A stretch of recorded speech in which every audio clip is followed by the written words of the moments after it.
George William Cammett was the ninth and last child born to Stephen Gordon Cammett and Sarah Eunice Healy. He was devoted to his hard-working father and dedicated mother throughout their lives, living and caring for them right up until their deaths, in 1911 and 1912, respectively.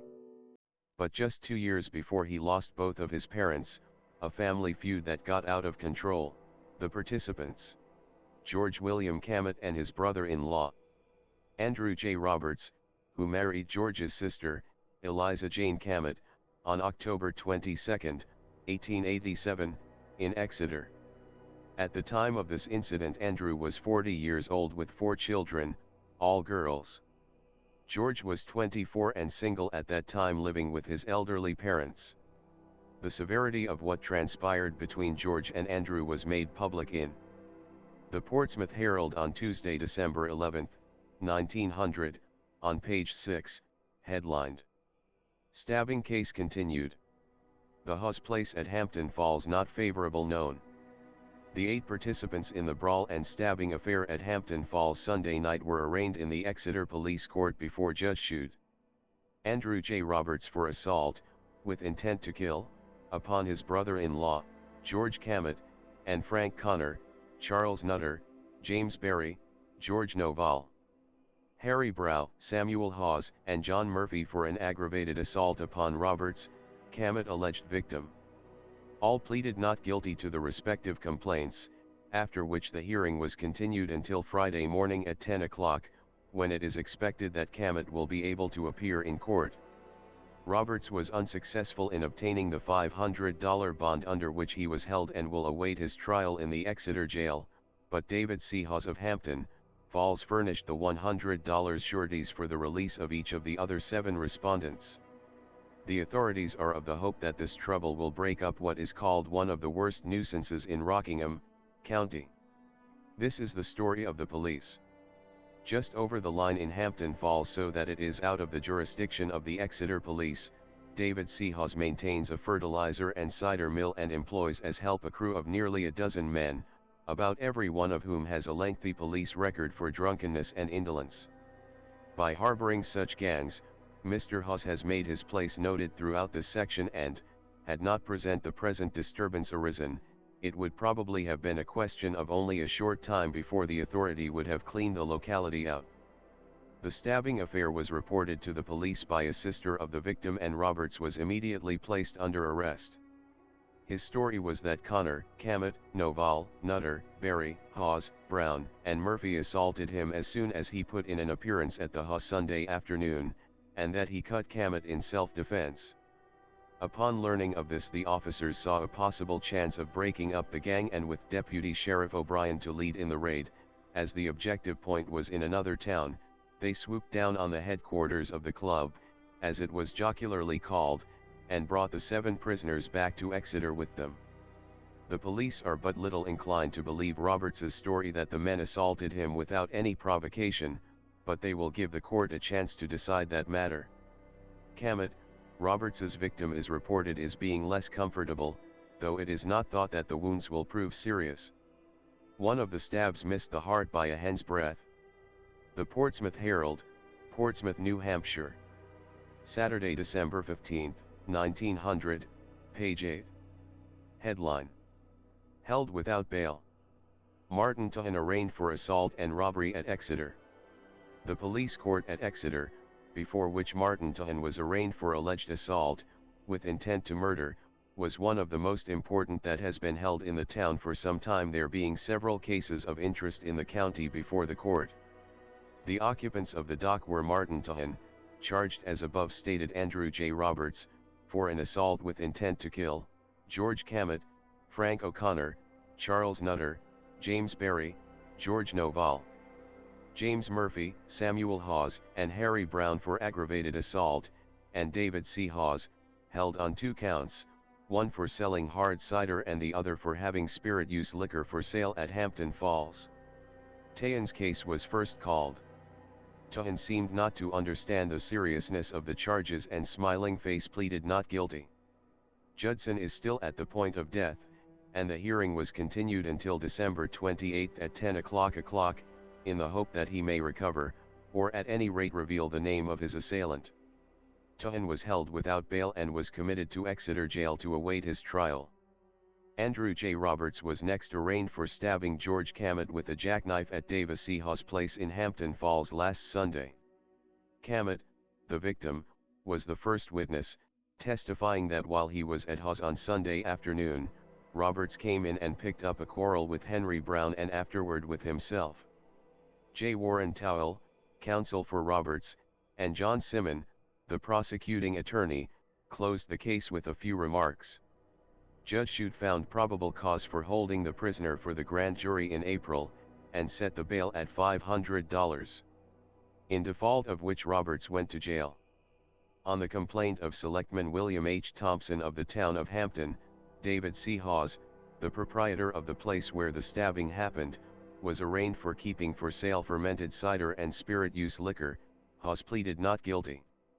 In summing up the case, Judge Shute remarked that not since 1882, when he went on the bench, had more abundant proof been presented to him of a man's guilt, and said the Hawes was clearly, and not probably, guilty.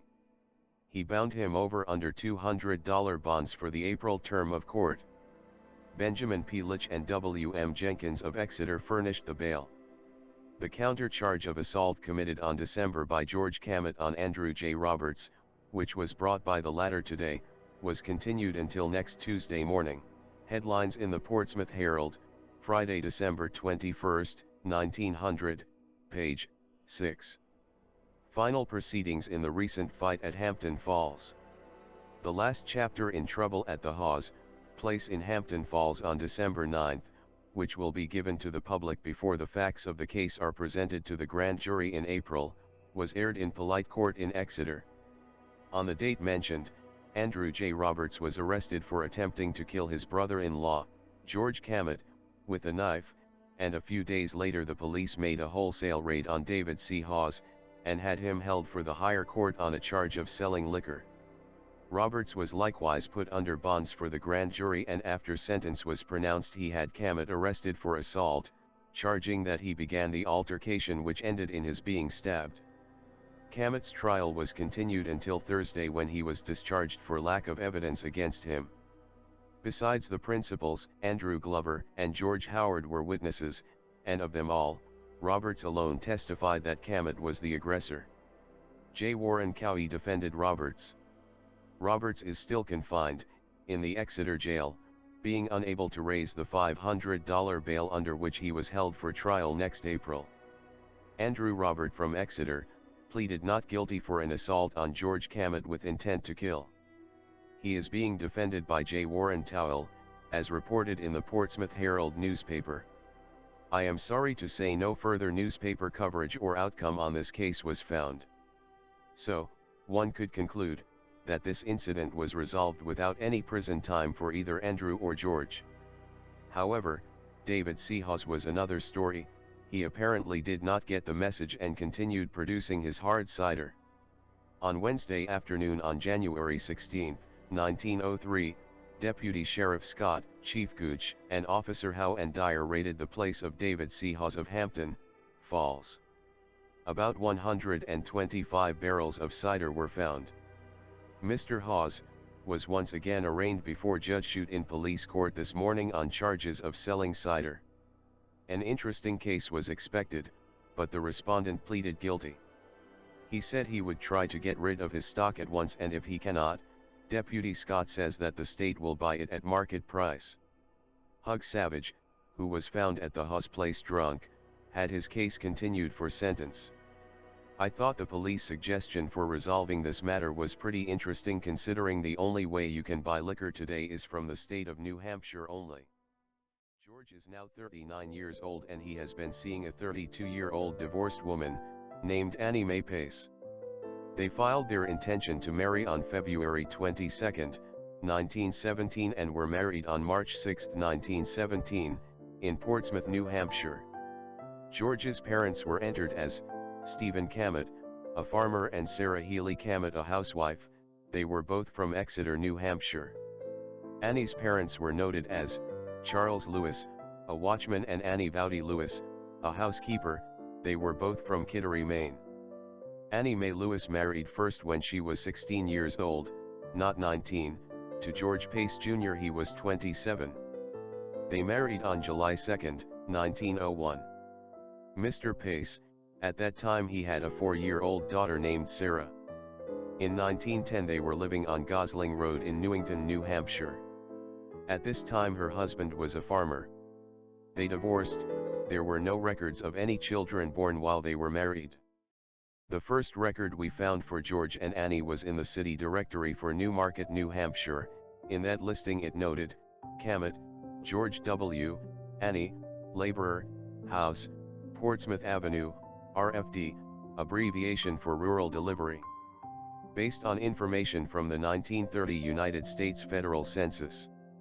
In 1930, in the quiet town of Stratham, New Hampshire, George W. Cammett, a 54-year-old white male, resided with his 45-year-old wife, Annie M. Cammett. George was the head of the household, living in a home they owned on Portsmouth Avenue. Despite being a laborer in the farm industry, George had never attended school and was unable to read or write. His father hailed from New Hampshire, while his mother was from Massachusetts. George had been married for 13 years, tying the knot for the first time at the age of 41. The couple lived a modest life, without a radio set, and not on a farm. George worked as a wage or salary worker, ensuring employment for himself and his wife in their small household of two. Based on information from the 1940 United States Federal Census. In 1940, in the quiet town of Stratham, New Hampshire, George Cammett, a 67-year-old white male, resided on Portsmouth Road with his 55-year-old wife, Ann Cammett. George, the head of the household, worked as a farm laborer, dedicating 78 hours a week to his job. Despite not attending school, he had worked 26 weeks in 1939, earning an income of $300. The modest home they owned was valued at $500. Living with them was Ann's mother, Ann M. Lewis, aged 84. The three generations under one roof painted a picture of a hard-working family rooted in their community, with George diligently providing for his loved ones through his labor. Annie Cammett, mother, the 84-year-old widowed who resided with George, is his mother-in-law. She is originally from Maine, had no formal education, having never attended school or college. Despite her advanced age, she had no income from work in 1939, but had other sources of income. The household, consisting of 3 members, did not live on a farm in 1935, indicating a shift away from rural life. Ann Lewis's presence in the household shows a strong connection and a shared history and a deep bond between the generations. On March 17, 1941, Anna Vowdy Lewis died in Stratham, New Hampshire. She was 85 years old. She was laid to rest in Greenwood Cemetery in Stratham. Her husband, Charles Edward Lewis, died in 1904 at the age of 54, in Kittery, Maine. He was buried in the Lewis plots there. Beside his gravestone is his steel parquet signifying he was a veteran in the Spanish-American War. His service records can be found on the Fold 3 website. Based on information from the 1950 United States Federal Census.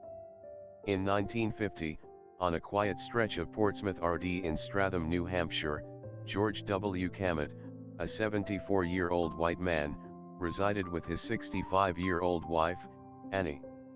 George, the head of the household, was not working but was actively seeking employment. The couple lived in a dwelling marked as 1/2 mile on right, indicating a somewhat secluded location.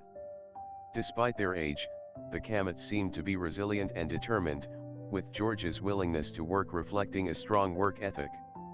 The simplicity of their household, with just the two of them, hints at a life focused on each other, perhaps finding comfort and companionship in their shared journey through the years. We noticed George W. Cammett in the Exeter City Directory of 1958, he is still living on Portsmouth Avenue. Annie, his beloved wife, at the age of 78 on February 28, 1963, suffered a cerebral hemorrhage and died. Her death certificate noted her parents as Charles E. Lewis and Annie M. Vowdy.